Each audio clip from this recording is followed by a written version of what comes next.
Probably the hardest show I have ever done in my career. A show that honestly nearly broke me.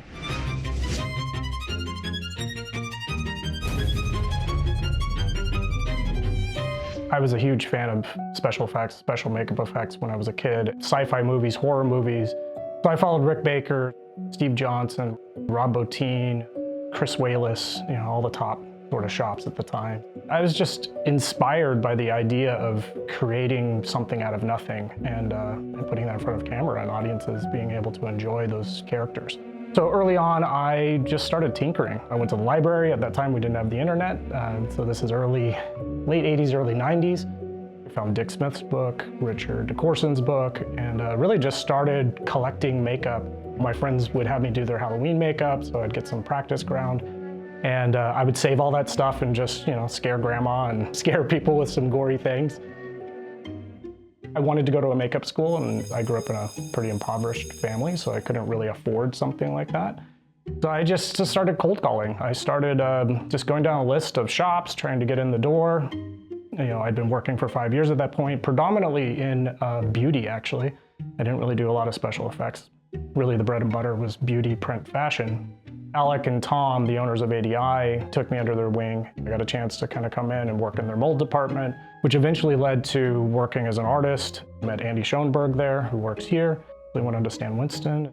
At that time, really, I was just trying to be the best at wherever they put me. Casting, mold department, seaming, painting, sculpting. I eventually started getting in positions where I was more of a key artist, where I was being handed jobs or characters on shows and being put in a position where I had to supervise them. And that really kind of led me into becoming an art director and a manager and what I do now. When Tron came along, it was daunting just to consider what they were trying to do. But at that time, we were a new company, and this is with my previous company, and we were very aggressive. Like, we really wanted to try and get this. There was a huge bake-off between several different studios. A lot of people believe that those suits, it's all digital light, and it's not. That's practical lights. There's electricity running across the entire human body when you're in that suit. And every bit of that light, the wiring, the inverters, batteries, everything was custom made from scratch for that show. This technology did not exist. That's how we got the job. And from there, it was, how do we figure out, in this very short time frame, how do we build 114 of these suits? All, I think there was probably 10 different designs. I had 3 different buildings on that show with about 150 people working around the clock. Custom inverters to overdrive the lights beyond their capacity, to the point that we were pushing the lights so hard to be able to see on camera that we would have to cycle through lights. We would burn them out in a single day sometimes. Probably the hardest show I have ever done in my career. A show that honestly nearly broke me. We had done The Nick for Cinemax, Steven Soderbergh's The Nick with Clive Owen. And on that, it was all medical simulation. After the show had come out, I got a call from my agent. He's like, hey, I got a call from this doctor at Boston Children's Hospital. And do you have any interest in talking to him? He would like to talk to you about medical simulation. I'm like, yeah, sure, that sounds interesting. Because really a lot of the simulators in the medical field they're vinyl dolls at best. And they are haptically incorrect. It doesn't feel like human tissue. So his idea was to take Hollywood realism, combine it with medical surgical knowledge, and create trainers that you've never seen before, that really engage a seasoned veteran surgeon to make it feel like it's life or death. So 2 of the big models that we did was, one was a heart-lung bypass for an infant, where you had to open up the neck, go into the carotid artery, run a catheter down into the body, take over the system so they could do this big surgery. And we also did a endoscopic brain surgery piece for an adolescent. And that actually ended up on the cover of Pediatric Medical Times. And it was like, can you tell which is the facsimile and which is real?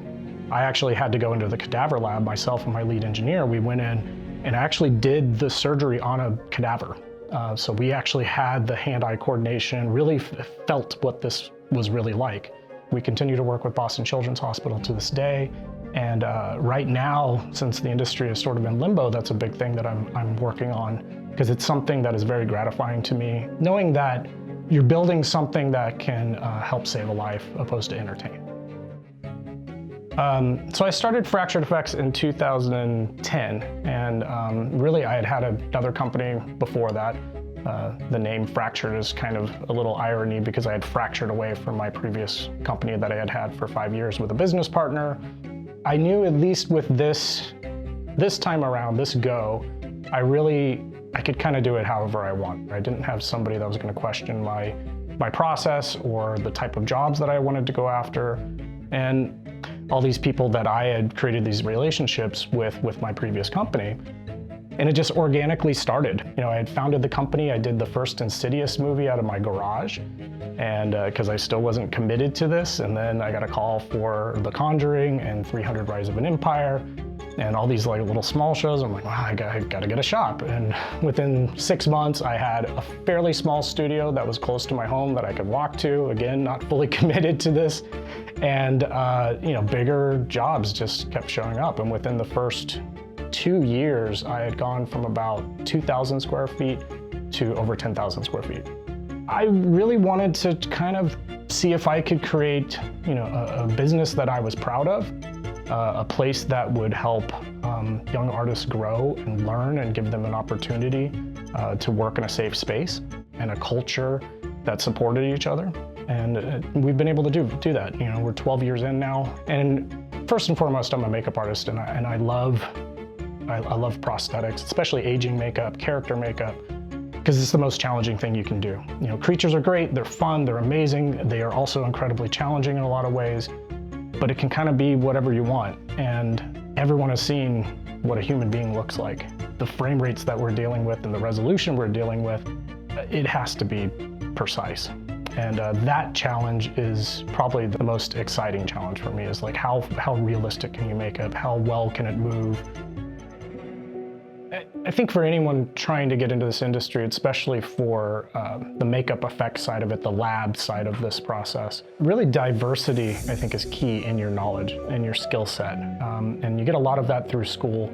But with the pace of the industry and the speed at which we work these days, there's not a lot of time, unfortunately, to train new hires. So we expect a lot of people to come in with a pretty strong portfolio and a very strong skill set and knowledge base before they even walk in the door. One of the weak areas, I would say, is mold making. It's very, very hard to find very skilled mold makers.